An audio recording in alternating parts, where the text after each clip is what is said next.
Bonjour à tous et bienvenue sur ma chaîne Chaos Saturne. Je vous invite également d'aller consulter mes autres pages web, lesquelles vous pouvez retrouver en dessous dans la barre de description, à savoir www.rockulrich.com, www.chaosaturne.com. À tous les nouveaux, c'est un réel plaisir de vous accueillir et je vous souhaite la bienvenue. N'hésitez pas de vous abonner, de liker et de partager. Alors,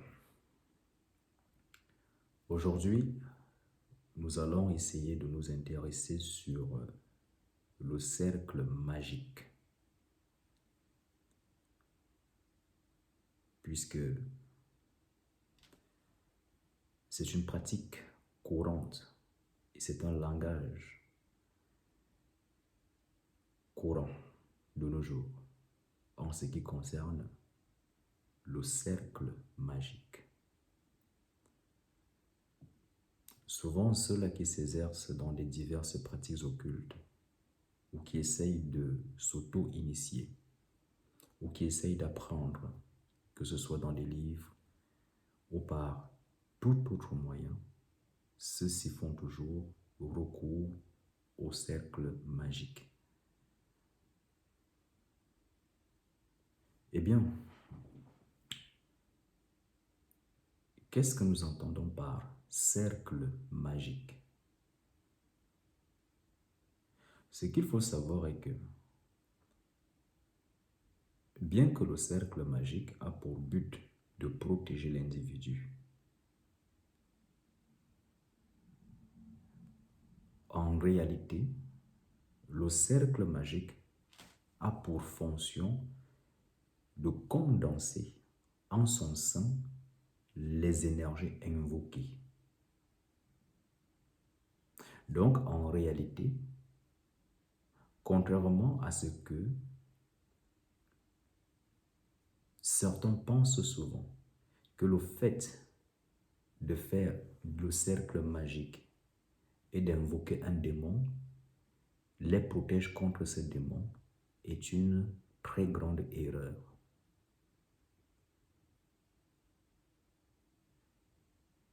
Ce qui est différent du triangle d'apparition ou encore du sceau d'apparition. Je reviendrai là-dessus dans une prochaine vidéo.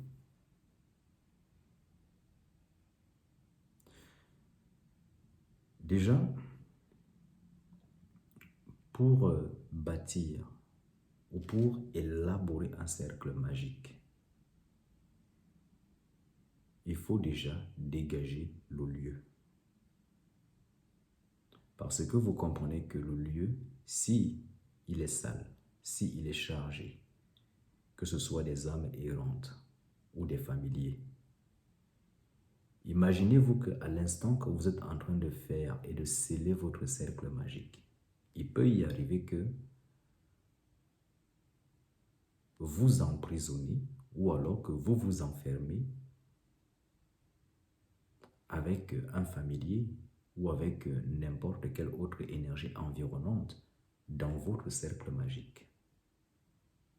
Et cette énergie, cette force, elle peut donc soit vous être bénéfique, soit vous être négative.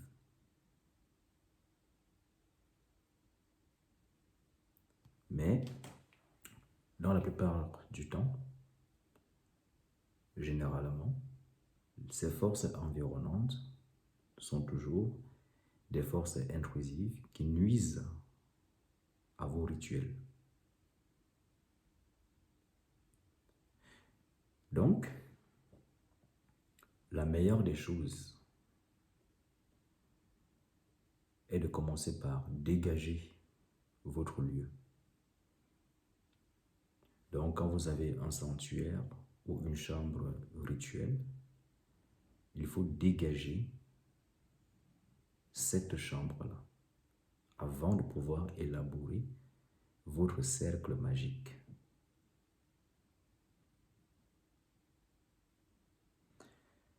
Maintenant, tout dépend des forces que vous allez dégager ou bien que vous voulez dégager. Puisque souvent, ce que l'on observe est que les apprentis des livres et de certains groupes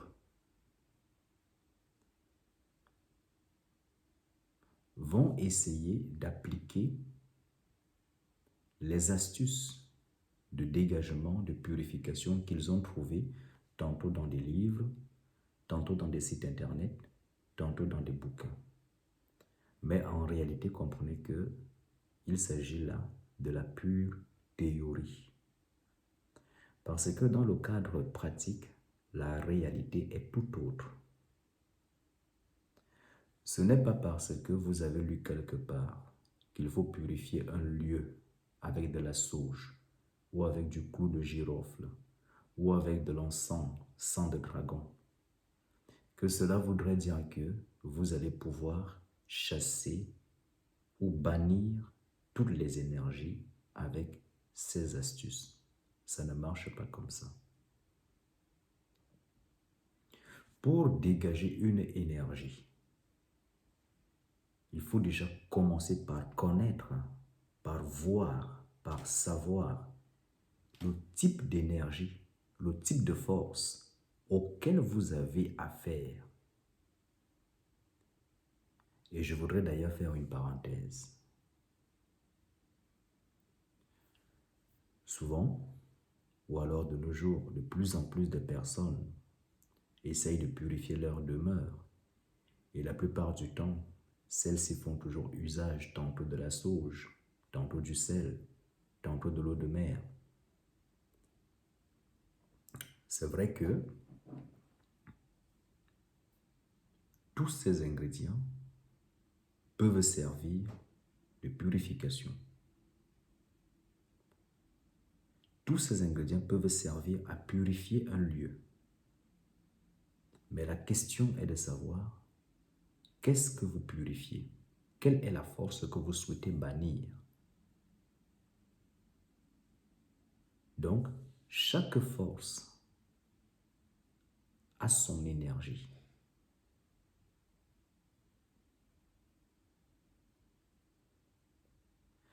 Ce qui voudrait dire que, avant de dégager un lieu, il est très important de savoir ce que vous voulez dégager. Quelle est l'énergie? Quelle est la force que vous souhaitez dégager? Parce que dès lors où vous avez cette information, alors à ce moment, vous savez que pour dégager telle force, il y a tel ingrédient ou tel élément que vous pouvez mettre en application qui permet donc de dégager une force. Si donc vous allez au pif, si vous le faites par pur hasard, qu'est-ce qui vous dit réellement que vous avez dégagé une force? Parce qu'il faut savoir que dès lors où vous brûlez un encens, vous invoquez automatiquement d'autres forces. Et ces forces que vous invoquez, c'est dans quel but? Est-ce que vous les connaissez? Est-ce que vous savez quelles sont leurs spécificités? Quel est leur rôle? Comment allez-vous collaborer ou traiter avec elles? Parce qu'il faut savoir que même quand vous brûlez une bougie, une simple flamme, vous vous adressez à une force. Vous vous reliez, que vous le vouliez ou non, à une force. Tous ceux qui sont spiritualistes savent que chaque couleur, chaque chiffre, chaque lettre, chaque encens, chaque bougie est automatiquement relié à une énergie. Car toute chose vit, toute chose vibre. C'est l'une des raisons pour laquelle, en occultisme ou dans la spiritualité, quand on fait l'initiation ou quand on initie une personne, nous commençons toujours par développer la vision. Parce que sans vision, vous ne pouvez aller nulle part. C'est comme si vous seriez en train de me dire que vous pouvez conduire votre voiture sans avoir des yeux pour voir la route, où est-ce que vous allez. Maintenant, dans le domaine de la spiritualité, il s'agit ici de vision occulte. Il ne s'agit pas d'un troisième œil. Encore, je reviendrai sur cette notion de troisième œil qui est d'ailleurs extrêmement erronée. Je préfère employer le terme de vision occulte ou vision mystique ou vision spirituelle. Quand vous avez donc la vision spirituelle, la vision occulte, vous arrivez dans votre demeure, automatiquement, vous voyez les énergies qui sont dans votre demeure. Et à partir de là, vous pouvez les distinguer. Vous pouvez distinguer ces énergies de vos énergies parce que vous aussi, vous pouvez créer des énergies et même des entités via vos émotions, via vos pensées, via vos paroles. Et ces énergies que vous créez peuvent donc parfois stagner dans votre demeure et se retourner contre vous ou alors vous favoriser dans vos entreprises. Donc, d'où il est donc nécessaire de posséder cette vision. La vision occulte vous permet également de voir quand vous êtes attaqué mystiquement, celui qui vous attaque, quel type de rituel a-t-il utilisé et comment est-ce que vous pouvez donc faire pour contrecarrer ce rituel ou alors pour, à votre tour, faire également un rite ou un rituel de contre-attaque, de renvoi, de retour à l'envoyeur, je voulais dire. Ce qui voudrait donc dire que pour faire ou pour créer votre cercle magique, quand vous souhaitez faire un rituel, il est nécessaire que vous possédez la vision de l'esprit. Parce que quand vous possédez la vision de l'esprit, à ce moment, quand vous arrivez dans un lieu, avec votre vision, vous voyez déjà les diverses énergies qui sont là. Et l'énergie que vous souhaitez convoquer, vous allez également entrevoir si cette énergie est donc compatible avec les énergies qui sont déjà en place. Vous savez également que si vous faites à cette énergie, est-ce qu'il y aura est-ce que celles qui sont en place vont créer des interférences pour empêcher sa manifestation, pour vous empêcher de jouir de son adombrement?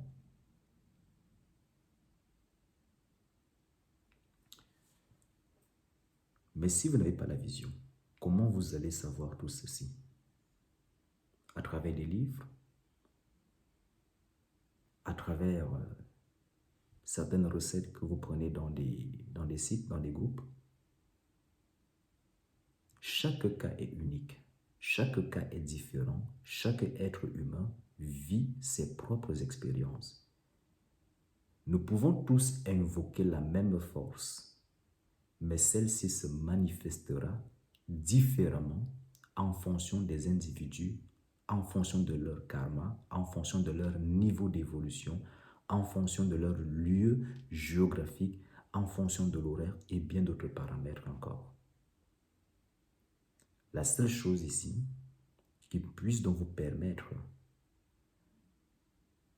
d'être lucide et d'avoir la maîtrise de votre pratique, de votre rituel, est d'abord la vision. À ce moment, quand vous savez les énergies auxquelles vous avez affaire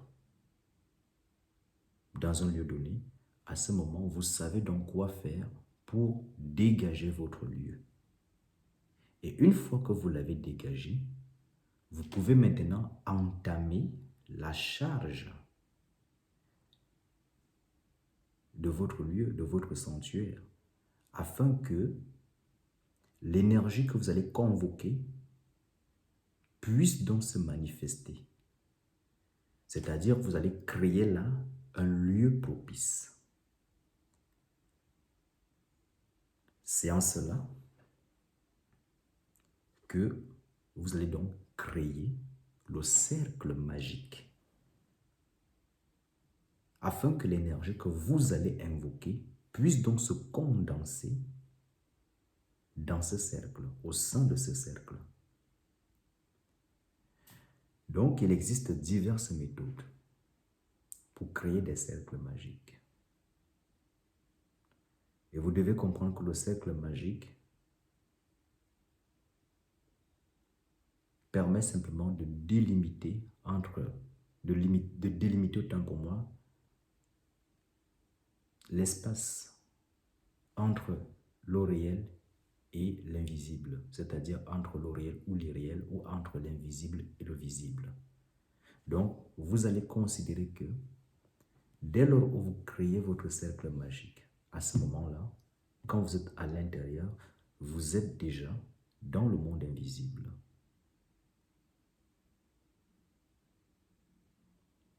Maintenant, pour créer le cercle magique, vous pouvez recourir aux éléments tels que l'eau, la terre, le feu, l'air. Bien qu'il y ait des invocations spécifiques, des incantations spécifiques, c'est très simple. Vous avez besoin d'un témoin de chaque élément. Pour l'eau, vous avez simplement besoin d'un calice qui est rempli de l'eau de pluie ou alors l'eau de mer que vous allez disposer à l'ouest, au point cardinal ouest.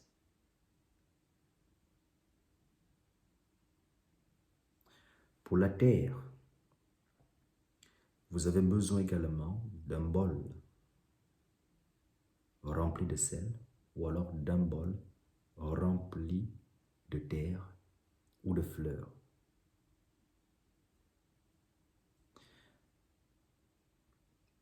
Pour le feu,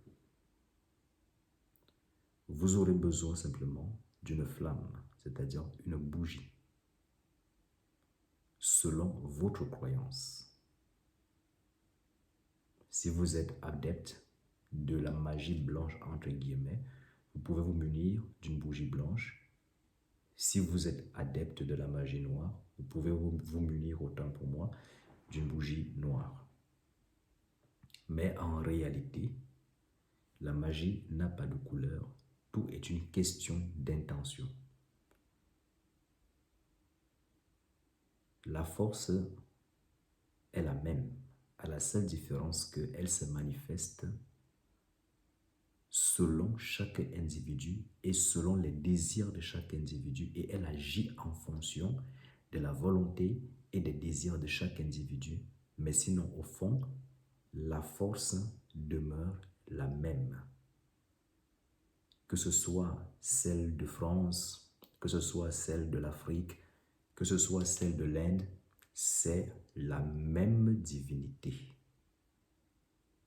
mais qui se fragmente et se manifeste différemment selon les civilisations, selon les peuples, selon les croyances, selon les individus, selon les croyances même personnelles, selon les représentations personnel de tout un chacun.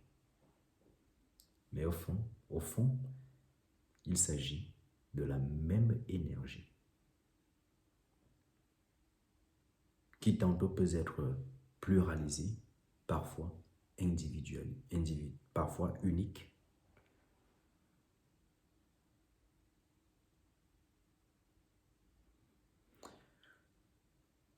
Pour l'air, vous avez besoin d'un encens traditionnel. Une fois que vous avez donc tous ces éléments, vous pouvez donc commencer le tracé de votre cercle magique. Vous allez commencer par l'Est. Et dites réellement ce qui vous vient du cœur. Ceci est la meilleure incantation. Même s'il existe des incantations spécifiques au sein desquelles des énergies spécifiques ont été encodées. Mais comprenez que ce qui vient de votre cœur, quand vous êtes sincère, a de la force, a beaucoup de puissance. Donc vous commencez par l'air et vous prenez l'encens dans vos mains, l'encens traditionnel. Vous le brûlez et ensuite vous invoquez le gardien de la tour de l'Est en l'implorant, en lui demandant de vous accorder sa bénédiction et sa protection. Et ensuite, vous faites un tour. En allant bien sûr dans le sens des aiguilles d'une montre. Quand vous avez fini, vous redéposez l'encens dans le point Est. Ensuite, vous allez au Sud. Vous invoquez le gardien du Sud. Selon les croyances, selon les civilisations, selon les obédiences, chaque point cardinal a son gardien et il y a un nom pour chaque entité.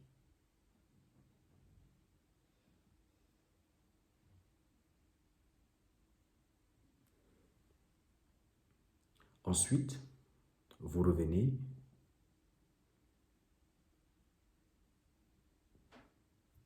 à l'ouest.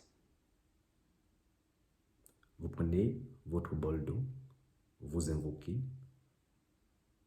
le gardien de l'eau. Vous lui demandez sa bénédiction et de vous accorder sa protection. Et de créer autour de vous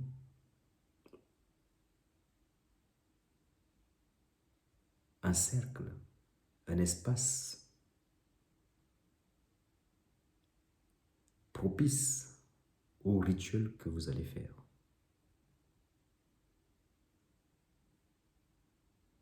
De sorte que cet espace soit donc capable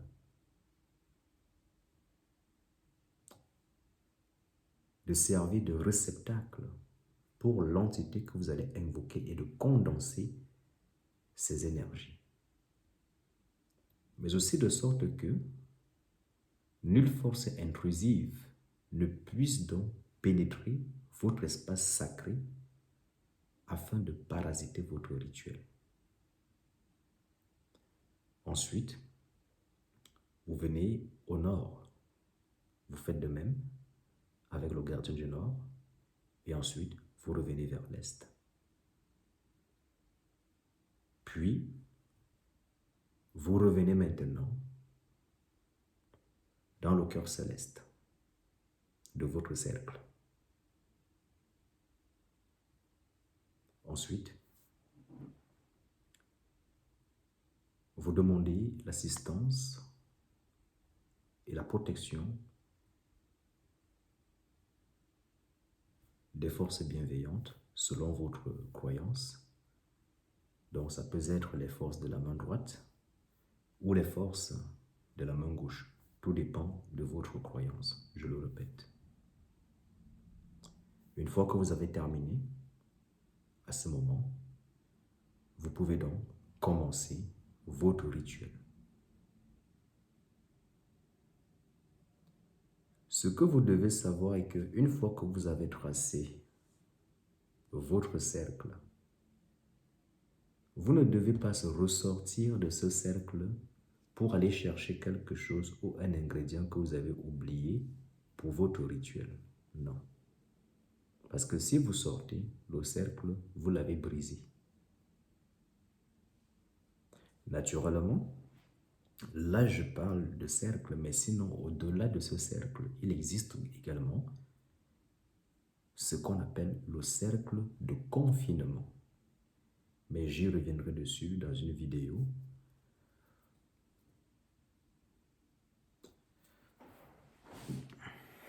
Dans une autre vidéo, je voulais dire.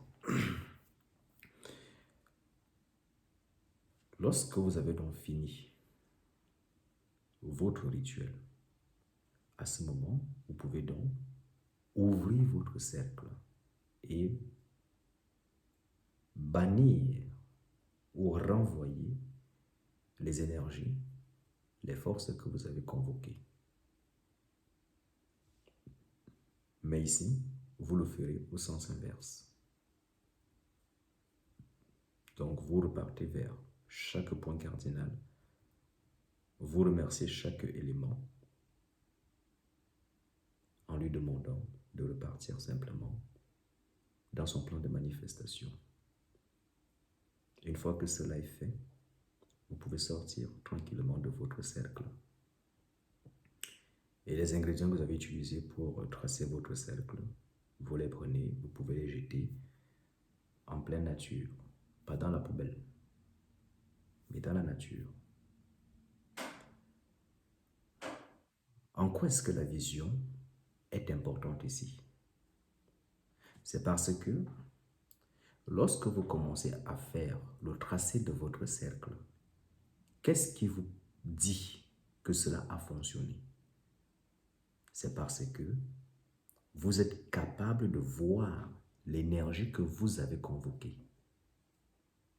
D'où il est important donc d'avoir cette vision pour pouvoir réussir pleinement son cercle. Parce que à chaque fois quand vous allez invoquer une force pour qu'elle puisse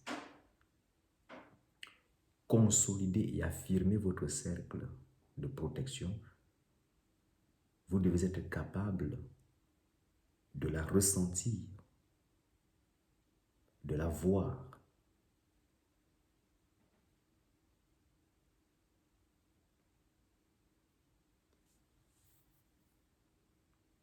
C'est ce que je peux dire en ce qui concerne le cercle magique de protection.